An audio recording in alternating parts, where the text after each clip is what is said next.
When Franklin Delano Roosevelt, succeeding Herbert Hoover, became America's 32nd president in 1932, he faced tremendous problems arising from the worldwide depression of that period. No president had had such a task before him. Could anyone have tackled it more courageously? From that time onwards, he shouldered the ever-increasing weight of responsibility attaching to his great office.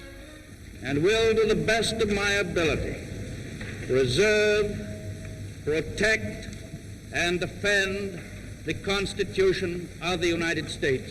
So help you God. So help me God. 3 times, by the will of the people, he renewed his oath as president.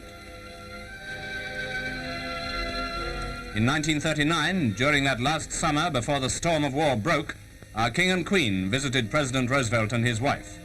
It was an unprecedented occasion and a happy omen for future Anglo-American relations. In 1940, while the United States was still at peace, Roosevelt was hard at work, preparing his country against what his wisdom and his foresight saw to be inevitable. This time, when the world, and the world includes our own American hemisphere, when the world is threatened by forces of destruction, it is my resolve and yours to build up our armed defenses. In August 1941, the Atlantic Charter meeting, which evolved the principles on which they based their hopes for a better future of the world. In December, America was at war. The spirit behind the national war effort was typified in a later speech. We believe that the Nazis and the fascists have asked for it, and they're going to get it. In January 1945, Senator Harry Truman succeeded Mr Wallace as Vice President. He was destined to follow Roosevelt in the leadership of his country only some 3 months later. Roosevelt had lived to see the very eve of victory in Europe. He had taken part in the last meeting of the Big Three at Yalta, and none who saw the film of that meeting could fail to notice that the great strain of his work had left its mark upon him.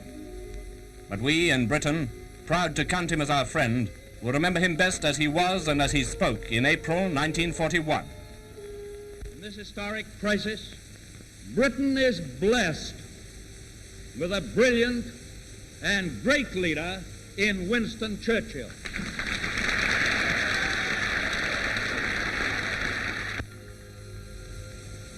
But knowing him, no one knows better than Mr. Churchill himself that it is not alone his stirring words and valiant deeds that give the British their superb morale.